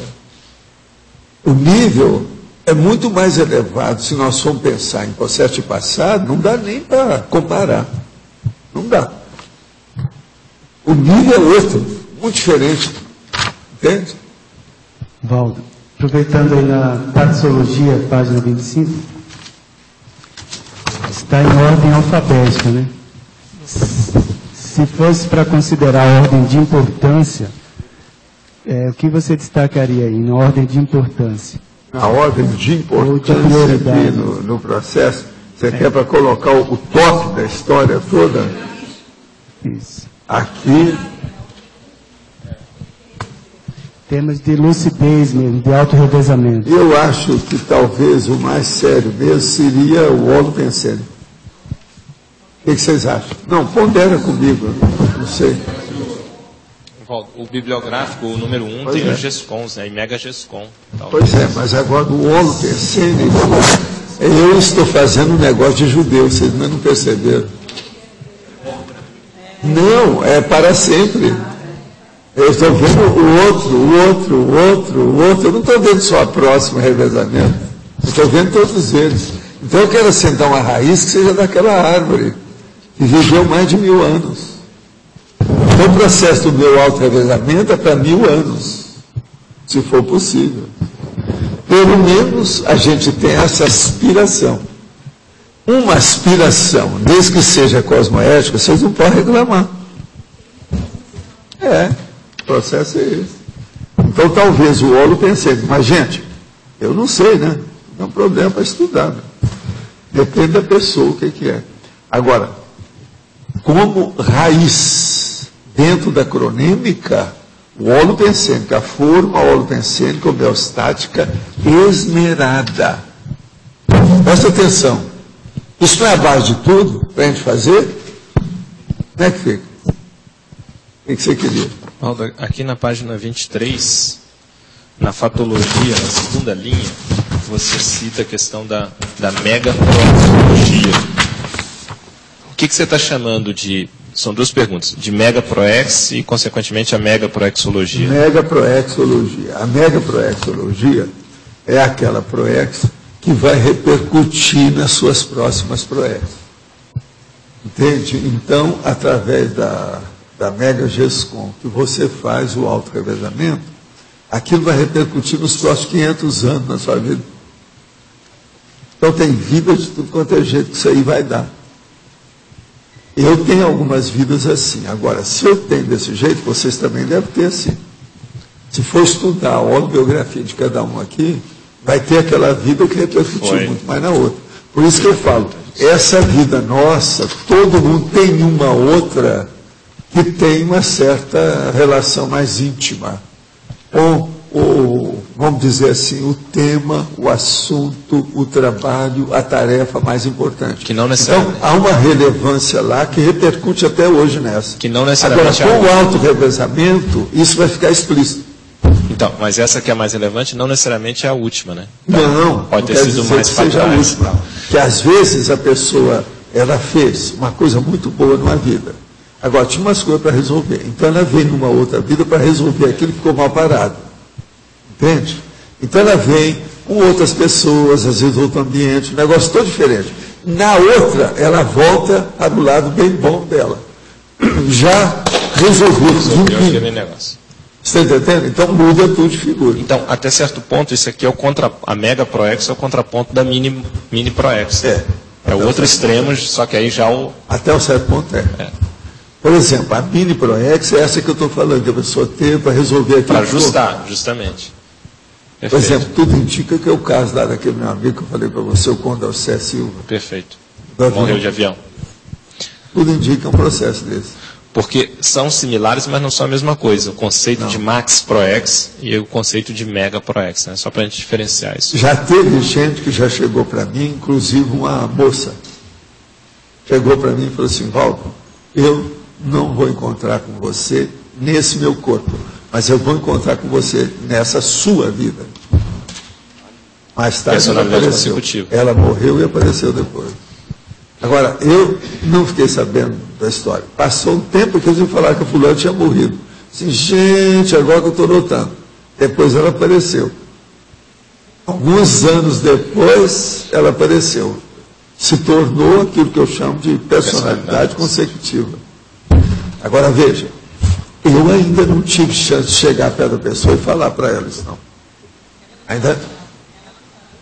Não, até agora... Sabe qual é seríssimo? Valdo. Agora, eu identifiquei e divido problemas da personalidade, bem característicos. Letra B. Aqui. Sim. Queria te fazer duas perguntas em relação a esse último período intermissivo seu, que você ficou 214 anos, teria ficado 214 anos sem renascer. Se isso já foi uma conquista, um fruto de uma mega proex, de uma mega GESCOM, quer dizer, se teve algum marco em parte foi, mas o problema é esse não. Aí foi um problema de trabalho do macromecanismo assistencial. Mas foi um problema de time? Eu estava fazendo uma espécie de estágio para aprender as coisas. Estágio. Mas assim, quer dizer, além da questão do timing, né, do teu trabalho e das outras pessoas, né?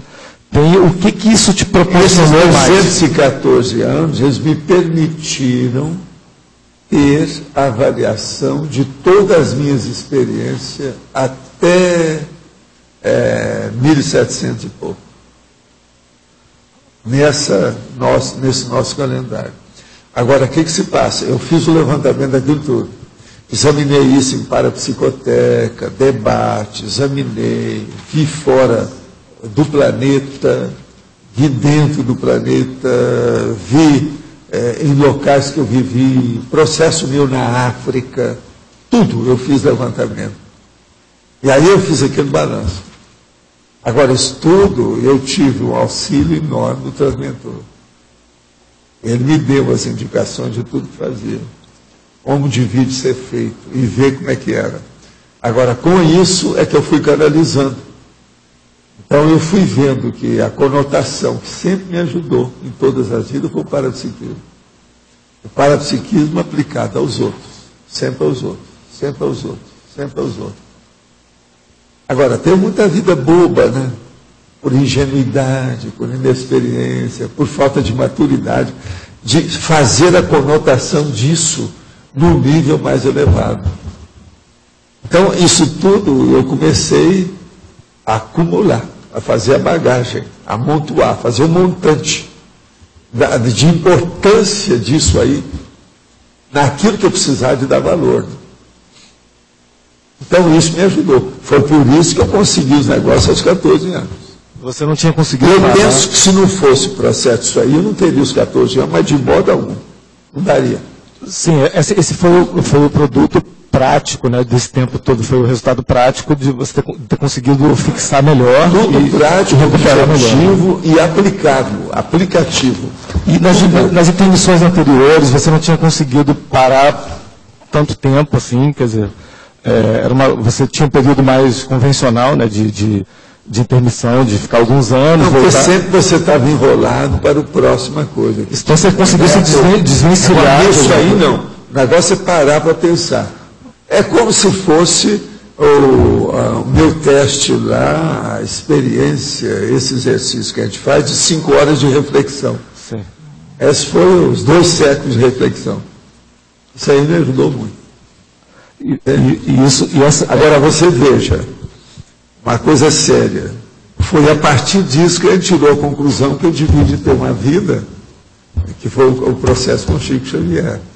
Que tudo o quê? Para fazer assistência dentro do processo através do parapsiquismo. A gente tentou. Aquilo tudo foi estudado, etc. A gente viu que era interessante, que era importante.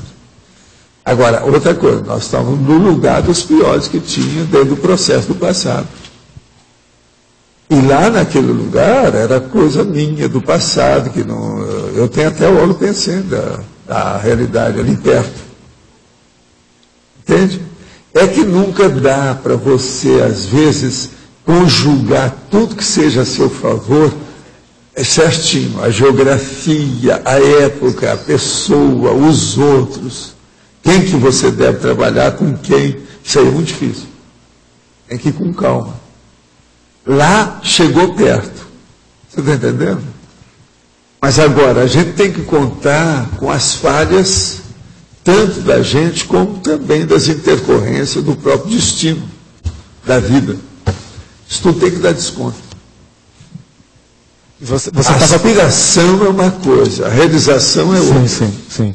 Você conseguiu se desvencilhar de algumas coisas para conseguir ficar um tempo desse dedicando a... Não, e o problema todo, vocês todos passaram por isso. Uns menos tempo, outros mais tempo, mas todo mundo passou. A hora que você começa a descobrir quais são as suas virtudes, quais são os seus potenciais que você pode desenvolver, você começa a dar valor para aquilo cada vez mais e fazer a confluência dos seus esforços e planejamentos nesse sentido. Então, o mega trafor acaba com o mega trafar. E a coisa vai indo. Isso altera seu temperamento, altera o mega pensene, altera o objetivo dos seus interesses, altera, portanto, sua vida. Muda tudo. Entendi. Obrigado. Antes de você... teve convergência, fatores convergentes para que você conseguisse ficar tanto tempo fazendo esse processamento de outras vidas. É o processo de você começar a ouvir o galo cantar e não saber aonde. Mas eu falava que eu ouvia o galo cantar. Então aquilo ajudava. Mostrava, não, eu já tenho uma certa ideia do assunto. Eu já está mais ou menos. Parece que ele está maduro, eu já pode entrar nisso. Então aí é que entra. Mas isso não partiu de você. Não partiu de mim, porque quem teve a reação fui eu. Mas agora, o processo veio dos evoluciólogos. Isso é aquilo que eu chamo do colégio invisível dos evoluciólogos. Ele é que superintende isso tudo. O timing disso, quer dizer, 200 e tantos anos você ia encaixar no século XX, que ia ser mais ou menos um momento propício para voltar com essas ideias. Essas coisas todas que eu estou falando para vocês, eu já falei também aqui uma terceira condição muito importante. Eu falei, o problema sério é interassistencialidade, usando o parapsiquismo. Agora tem uma outra, é o taquipsiquismo. Isso que eu estou chamando lá de taquirritmia. Isso é uma coisa que você não escuta por aí. Por exemplo, a psicologia, a medicina, a psiquiatria, eles ainda não viram isso.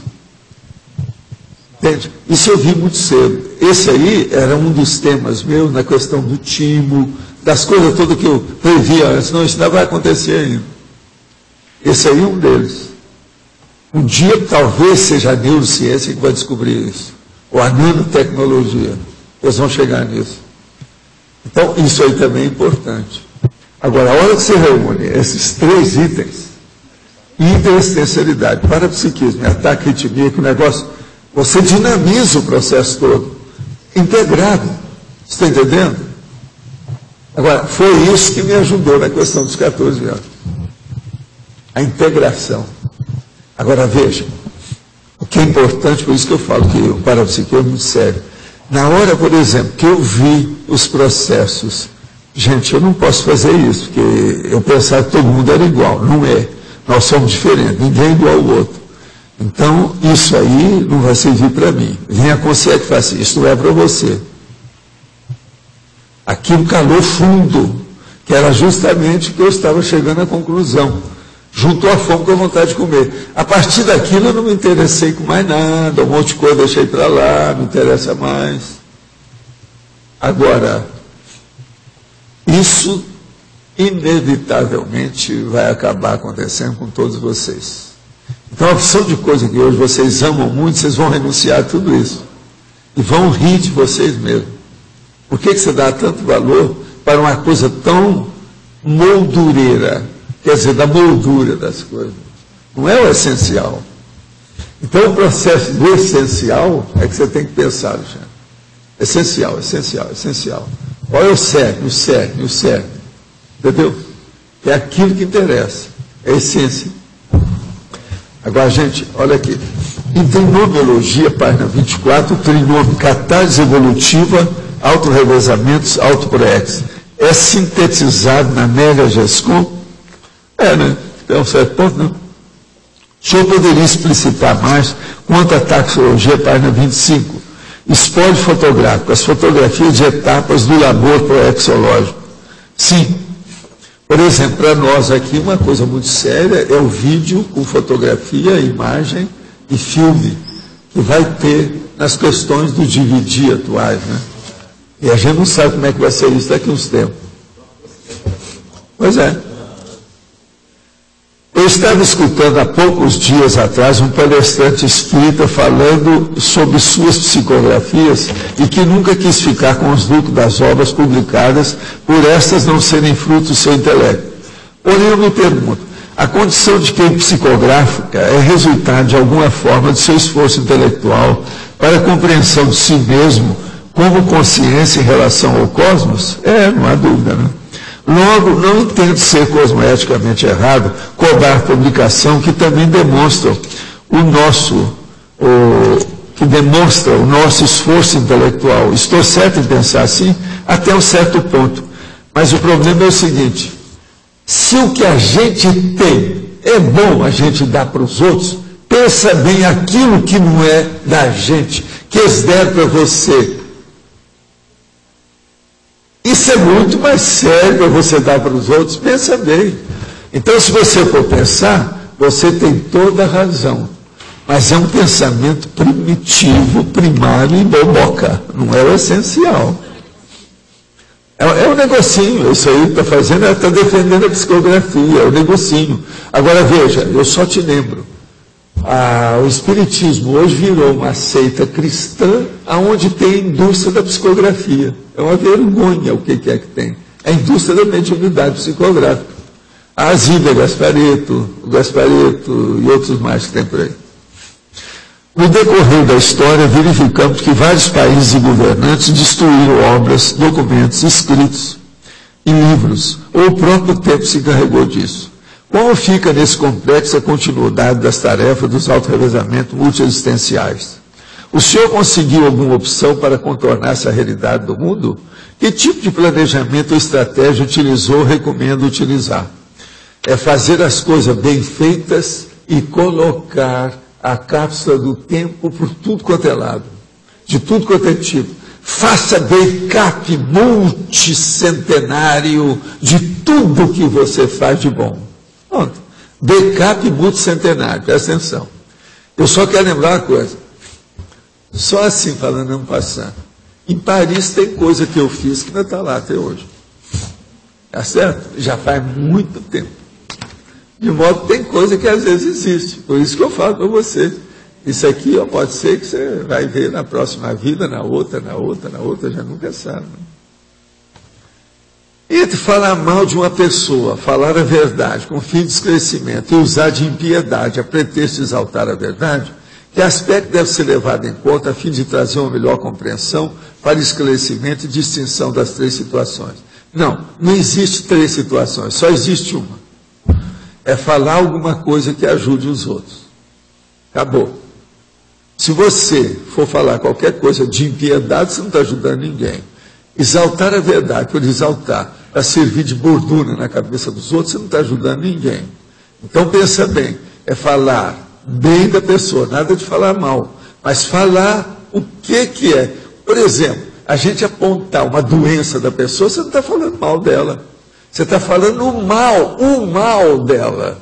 Mas você não está falando mal dela. Vê se me entende a semântica. Quando uma pessoa fala a outra sobre uma terceira, como identificar se ela está falando mal, fazendo uma crítica ou usando a verdade impropriadamente? Isso é fácil. Qualquer um que tem um pouco de maturidade na interlocução sabe logo. Só pelas energias da pessoa você vê o que tem, qual é o interesse, qual a intenção. Algumas semanas atrás, tive uma experiência extrafísica em que o senhor apareceu e me deu conselhos extremamente úteis.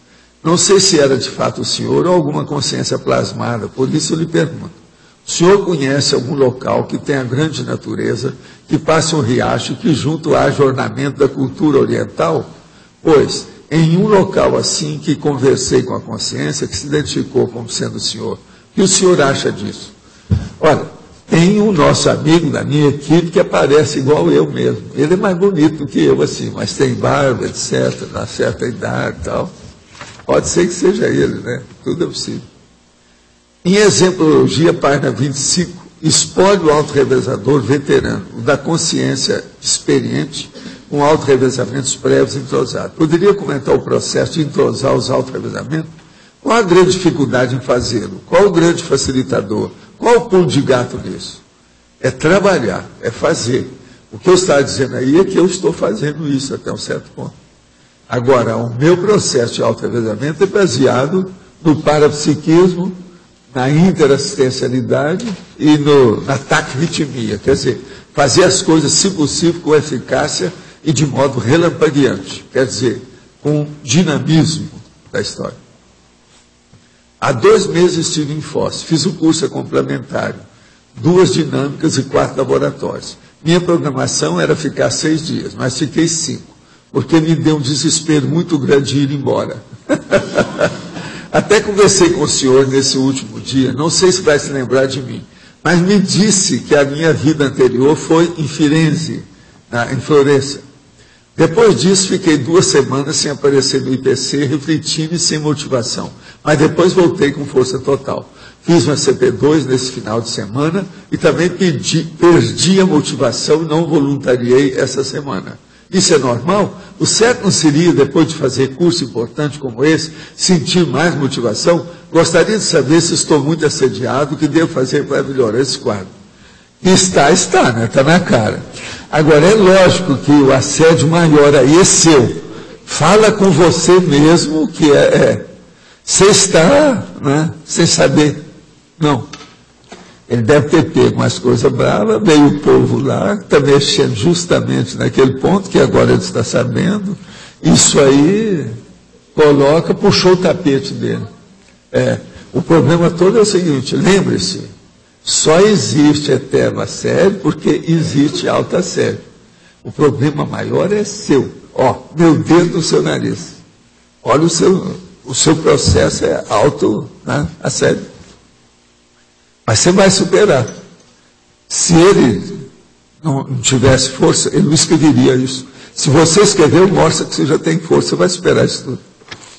Quando tem praticado o EV, tenho sentido fortes contrações musculares nos braços, pernas e cabeça. Isso ocorre quando pratico o EV tanto deitado como sentado e em pé. E o senhor acha disso? Tenho notado que essas contrações me deixam cansado, fazendo que eu caia no sono e perca a consciência. O problema todo é o seguinte, é que você tem um processo da psicomotricidade que está dando mioclonias. Isso são mioclonias. Mioclonia, às vezes, a pessoa demora. Eu já vi casos que a pessoa demorou 3, 4 anos até liquidar com tudo, porque o processo vem de trás. Quase sempre isso aí é reflexo dos retrossomas da pessoa. Dentro do processo dela que dá. Meus antepassados, por parte de minha avó materna, eram 7 irmãos, hoje todos dessomados. O meu bisavô deixou uma herança riquíssima e todos esses tios tinham vícios como bebida, carta e gado de briga. E nenhum desses tios nunca trabalhou. A geração da minha mãe e a minha não obteve nenhum resquício dessa herança, sendo que esses tios não tiveram nenhuma cosmoética e nenhuma preocupação com as próximas gerações. Como fica o exemplarismo? Como fica a assistência e o auto-revezamento multiexistencial? O senhor está muito charmoso com o seu uniforme de inverno. Eu te agradeço. Agora, o processo todo é o seguinte, eu quero te dizer aqui o sério mesmo dessa história toda. É uma benção que você não tem essa riqueza que você precisa de responder por ela. Você escapou de tudo isso. Então não acha ruim, isso aí pode ser muito bom, é muito positivo. Eu te agradeço muito a observação. É menos, não mereço tanto, menos, não é isso? Eu, há vários anos, venho pensando que meu pai fez uns bens para me ajudar na PROEX e, de repente, orientado por mim pelo Amparo, ou só pelo Amparo, quando eu era consciex, e depois que nascia a expansão do patrimônio, ficou sob inspiração do Amparo. Bens edificados com cosmoética. Eu estou planejando ter um filho e solicitei que seja consciência em curso intermissivo. Ela solicitou. Isso é um homem. Ele solicitou. E eu me comprometi em abrir seus caminhos, levar a pessoa para o instituto, acessar as teorias conscienciológicas. Eu não vou medir esforço para possibilitar o acesso livre a tais ideias. O senhor acha que estou pensando certo? Tá, mas a única coisa é o seguinte, esse negócio de fazer assim, uma requisição, uma solicitação, é um negócio bravo. Você tem que se preparar para o que der e vier. Agora, vou te dar uma dica. Quando nascer o filho ou a filha, não deixe que tenha babá. É você e sua mulher que tem que cuidar. Já estou te dando uma dica, você já vai ajudar muita pessoa. Assim, pode ser que venha, porque se vem uma pessoa que eles vão olhar todos os detalhes, vem alguma pessoa que mesmo que seja cheia de problema, ela vai estar mais no caminho do equilíbrio, vai ser bom. Então aí seria uma solicitação mais adequada da sua parte. Estou fazendo TENEPS há 24 dias. E ontem percebi o acoplamento do amparador em horário diferente da TENEPS. Mais tarde, no horário normal, a TENEPS só durou 25 minutos. Isso acontece realmente com iniciantes? Sim, é porque estão desenvolvendo você. Isso aí faz parte. Esses altos e baixos são normais e singulares. 24 dias, é muito pouco tempo. Tenho 36 anos, sou formado em jornalismo há 8 anos. Passei por boa universidade, dediquei-me a estágio, busquei trabalho na área, mas eles foram sempre provisórios. Hoje faço mestrado em universidade pública, mas continuo sem trabalho. Não é falta de capacidade intelectual ou de habilidade nas relações interpessoais. Por mais que eu tenha buscado, essa questão não se define na minha vida. Há alguns anos tenho me sentido angustiada e isso tem atrapalhado minha vida pessoal e emocional. O que pode estar faltando para a minha vida profissional deslanchar? Eu penso que é bom você fazer um inventário de tudo que já aconteceu nas suas questões de buscar emprego ou trabalho e ver o que é que pode fazer para esclarecer, né, alguma coisa que falta aí no caso. Agora, o que eu penso é o seguinte, ela tem já há 8 anos que ela é formada, já está na hora dela ter maturidade e ser veterana, né, para ver o que é que pode fazer nesse sentido. Vamos pensar positivo, eu vou entrar no seu caso aí e colocar energia. Vamos ver o que faz. Agora, ó, apareça na praça. Não é para que o jacaré te abraça, mas para o povo saber que você é jornalista. Professor Valdo, aqui na página 24, em tecnologia, tem 2 que eu queria que o senhor comentasse. A técnica da elaboração da retrosenha pessoal e a da identificação da retrosenha pessoal. A técnica da elaboração da retrosenha pessoal. O problema todo, você já examinou o verbete retrosenha pessoal? Tem não tem? Então, a primeira coisa você tem que examinar lá, porque lá é que está falando assim, te dá uma panorâmica sobre o assunto. Agora, a técnica da identificação da retrosenha, lá também tem alguma ideia sobre isso. Lê lá primeiro, depois se ficar alguma coisa obscura, você volta a perguntar aqui que nós vamos tentar esclarecer. Agora, a retrosenha tem mais lugar aqui que eu estou falando nela, não foi só aí não. Na remissologia mesmo eu estou falando lá, ó. Retrosenha pessoal. É holomemoriologia homeostática. Quer dizer, é importante. A retrosenha, eu dou muito valor nisso aí. Vale a pena pensar. Viu? Então, os nossos comerciais, por favor.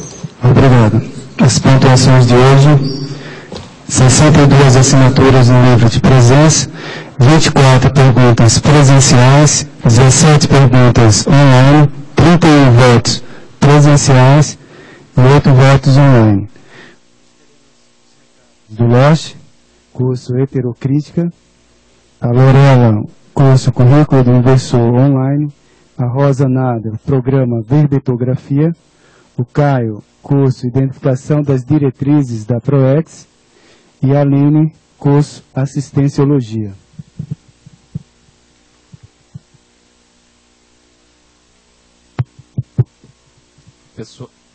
Pessoal, boa tarde. Gostaria aqui de fazer o convite para vocês para o curso Imersão Heterocrítica de Obra Útil Especial. O professor Valdo sempre tem tocado na questão da gente escrever, fazer a GESCOM, né? Escrever o livro, vários livros e até chegar na Mega GESCOM. Esse curso de Heterocrítica vai ter como convidado o professor Gilson Volpato.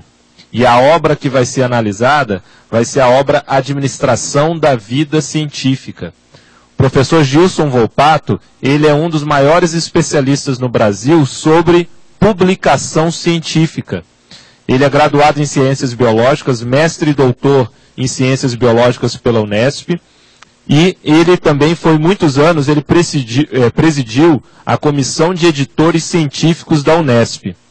Ministra também dezenas de cursos e palestras. Só para vocês terem uma ideia, as publicações dele: Ciência da Filosofia Publicação, Publicação Científica, Dicas para a Redação Científica, Base Teóricas para a Redação Científica, Pérolas da Redação Científica e Administração da Vida Científica, que será o livro analisado, criticado e debatido com o autor aqui presente. Nós que estamos todos envolvidos nessa questão da produção intelectual, esse livro vai abordar como administrar a sua vida, podendo conciliar a questão da produção intelectual. Então, é um livro que tem muita relação com a gente, até no sentido de PROEX, de programação e de autogestão, considerando aí a produtividade mental somática e a conciliação com projetos profissionais, familiares, pessoais, voluntariado e outros mais. Então vale a pena. O curso ocorrerá entre os dias 4 e 5 de setembro, aqui no CAEC, aqui em Foz do Iguaçu, no Discernimento, desculpe. Aqui em Foz do Iguaçu, no Discernimento. Então, com a participação do autor Gilson Volpato. O livro Administração da Vida Científica já está disponível na Epígrafe, tanto aqui presencialmente e para os teletertulianos também podem entrar em contato aqui com a livraria Epígrafe, aqui no CAEC, para poder fazer a compra desta obra. Obrigado. Boa tarde. Boa tarde. Nós chamamos aqui a Rose para falar um pouco da experiência dela como aluna da Sinvexis. Bom, eu quero, através da oportunidade aqui, agradecer a Sinvex, está muito baixo, pela experiência que eu tive lá na condição de reciclante. Fui fazer alguns cursos já da Sinvex, pelo acolhimento, a orientação, o encaminhamento que eles deram é muito importante para a questão do reciclante existencial. Com isso, eu quero convidar a todos, especialmente aos reciclantes, os que tiverem interesse em qualificar o espólio existencial para a próxima vida, para fazer o curso da Sinvex chamado Currículo do Inversor Existencial. Ele terá início agora no dia 14 de agosto, é um curso online e a Lorela vai dar as maiores informações a respeito do curso. Obrigada, Rose. Então, olha, o curso, ele vai falar sobre as disciplinas que a gente precisa para fundamentar a planificação da própria vida. Então, ele vai começar no dia 14 de agosto, vai até dia 11 de dezembro. As aulas serão online, tá? Todos os sábados, das 9h30 até as 11h30 da manhã. Então, quem tiver dúvidas, quiser mais informações, mande para nós um e-mail no cursos@sinvexis.org. Obrigada. Boa tarde. É sobre o programa Verbetografia. Esse programa, ele tem uma duração de 4 meses. Ele tem o molde dele, é um molde de dinâmica parapsíquica, só que é uma dinâmica intelectual, mental somática. O objetivo é a gente escrever um verbete para depois encaminhar esse verbete para a inclusão da enciclopédia. Então, assim, aqueles que ainda não escreveram verbete, ou mesmo aqueles que já escreveram, e que querem, assim, a oportunidade de fazer parte de um grupo com holopensene propício para a escrita de um verbete, a gente vai começar agora uma segunda turma do programa Verbetografia. Vai ser uma turma noturna, a pedidos. Foi uma demanda, teve um grupo que se reuniu e pediu para que fosse à noite, porque eles trabalham durante o dia. Então, aqueles que trabalham durante o dia é a oportunidade de fazer o programa Verbetografia. Ele vai ocorrer toda segunda-feira, começando agora, no dia 9, na próxima segunda. Começa às 7 horas da noite, vai de 7 até às 10, e vai ser lá no Salão da Olapeca. O preço dele é bem acessível, nos moldes também da dinâmica. Então, aqueles que já fazem dinâmica vão pagar 4 vezes de R$40, e aqueles que não fazem nenhuma dinâmica parapsíquica, então vai pagar 4 vezes de R$60. Tá bom? Qualquer dúvida é só entrar em contato comigo, ou então lá na recepção lá do CAEC. Tá bom? Obrigada. Boa tarde a todos. Vim fazer uma divulgação aqui do curso Identificação das Diretrizes da Proexis. Aqueles que estão procurando identificar a sua especialidade interassistencial e tem algumas dúvidas, esse curso ele busca, por meio de uma imersão, um sábado e um domingo, identificar, e dentre os seus objetivos estão descobrir o papel individual na Maxi Proexis, definir o público-alvo da Proexis pessoal e facilitar o acesso dos alunos aos conteúdos do curso intermissivo. Foi muito falado hoje, na temática aqui da tertúlia de hoje, sobre este conteúdo. E também um ponto importante aqui é favorecer a identificação da linha pessoal da Proexis. Então, é um curso que acontecerá agora no final do mês de agosto, 28 e 29, uma imersão, como eu disse anteriormente, o sábado, dia completo, e o domingo, apenas o período da manhã. Um investimento de R$ 180, pode ser feita a inscrição direto no CAEC ou pelo site, procurando informações pelo site da Apex. É www.apexinternacional.org. Estão todos convidados. Obrigado. Boa tarde a todos. O IPC convida para o primeiro curso Assistenciologia no Discernimento. O curso é baseado no Homo Sapiens Reurbanizatus, começará no dia 15 de agosto, são 10 domingos e conta com um preço especial de apenas R$ 200, tá? Início dia 15 de agosto. Obrigada pela atenção. Segurança extra, é o verbete eleito para amanhã com 12 votos, a especialidade pesquisologia. Obrigado a todos e uma boa tarde.